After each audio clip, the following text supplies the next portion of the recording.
Hey guys, and welcome back to the Daily Dose of Finance, episode 14. Today we're gonna look at another Warren Buffett video. I think it will be great, as always. The weather is fantastic, blue skies, the sun is out, and yeah, I think it will be nice. Right now we are looking at the market, the S&P 500. Um, what what do you think is gonna happen? Please comment below if you have thoughts on that. We cannot predict the market, anything like that, but it looks like we might recover a little bit. And also, the VIX is coming down as well, soon under 30 as well. So it's gonna be interesting. After hiking all the way up to 60. Which is quite crazy. AMD is doing quite well pre-market. IQ as well, it's getting up a little bit again. The two stocks that we really like, and as well, China as well up about 4%. So it looks quite nice. But yeah, let's just jump straight into the video and maybe learn something new today. Where there were robots every place. They were running farms. They were running Apple. They were running Berkshire Hathaway. And all you had to do was one person could punch a button at the start of every morning, and all the goods and services that we're getting now would be turned out by robots or whatever.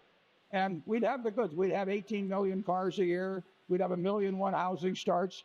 We'd have all the iPads being sold. And if all of that came from one person pushing a button, would that be a tragedy? No, I mean, just think of how well we live. I mean, now we'd have, instead of having to work 35 hours a week, we might work an hour a week or something of the sort. No, I mean, basically, the more output you can get from people, it frees them up to do other things. And one of the things it frees them up to do is work less. We work less than people did 100 years ago.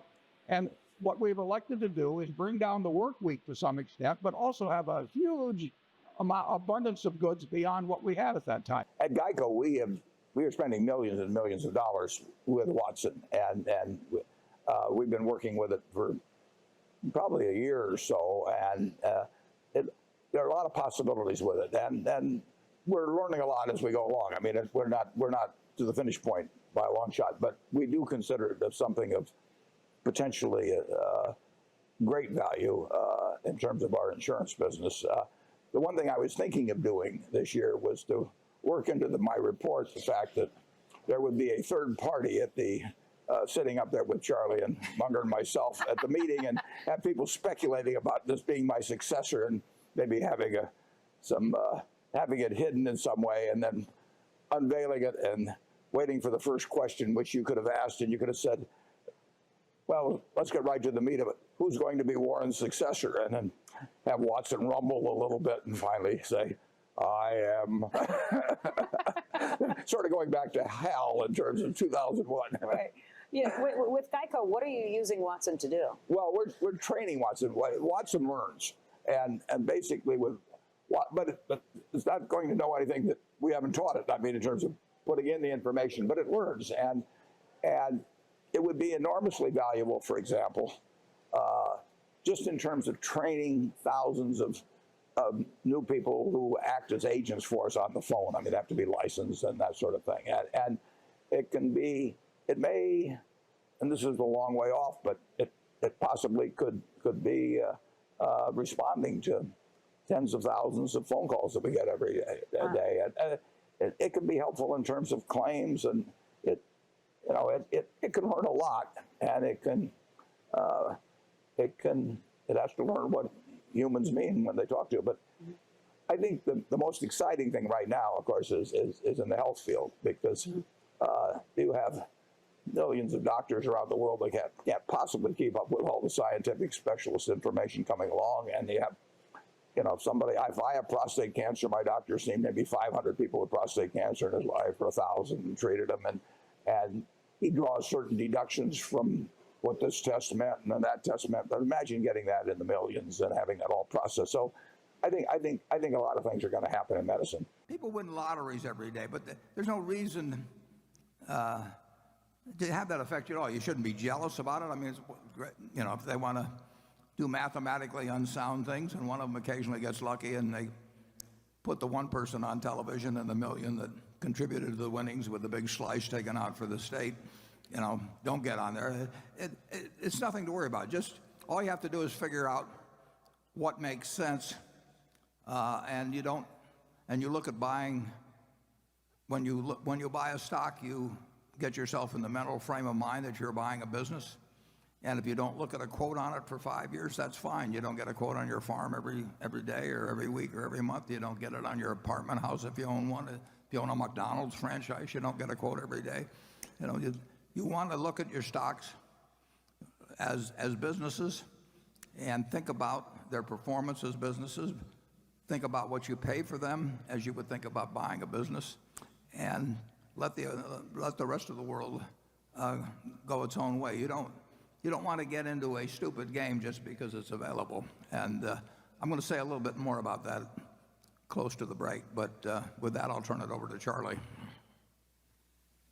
Yeah, well, I think that your children are right to look for people they can trust in dealing with stocks and bonds. Unfortunately, more than half the time, they will fail in a conventional answer. So they really they have a hard problem. If you just listen to your elders, they'll lie to you and spread a lot of folly. But they really have an easy problem. But in the sense that American business as a whole is going to do fine over time. So the only way that they can... not the average client of a stockbroker. Well, we'll get to that later. The stockbroker will do fine. Yes, that's true. Yeah, but they don't have to do that, and we can talk. Well, I'd rather address that just a little later. But you don't want to worry. You don't want to be. A lot of problems, Charlie would say, are caused by envy. You don't want to get envious of somebody who's won the lottery or bought an IPO that went up. You have to figure out what makes sense and follow your own course. Welcome back from the video. I think it was really nice talking about the AI, the robot stuff, that how it will improve everything, that we work less than we did 100 years ago. They talk about they doing, like, if robots do all the work, they do farms, they do Apple, like they do all this stuff. And that we're gonna have less and less work because the tech boosts the performance of everything, and that we could work like 1 hour a week, maybe, and still live well. And that AI is using GEICO, using IBM Watson to train agents, handle calls, and improve claims. And also that it could use it in medicine, in the sense of that it could process so many cases compared to a doctor, and that it has a huge potential in diagnosis and that kind of stuff. Also, when it comes to investing in business, not tickers, thinking like you're buying a business, not a stock, like we think about a lot. Ignore daily prices, focus on long-term value.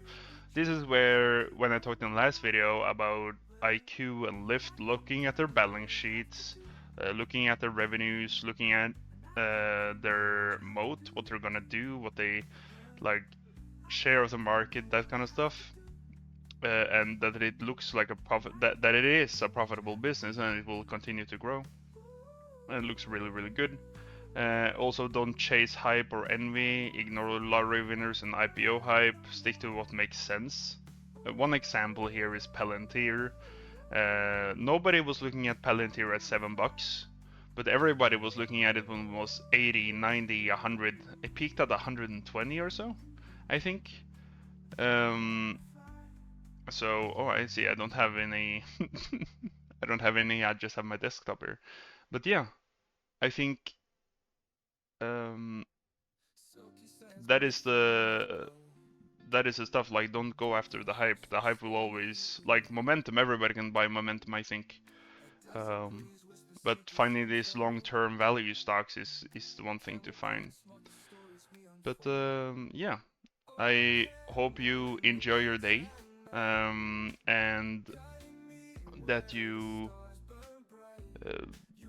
yeah, go on with the positive mindset from this video, and you go outside, get a little bit of that vitamin D that we all need, and that you have a great day. And I'll see you tomorrow.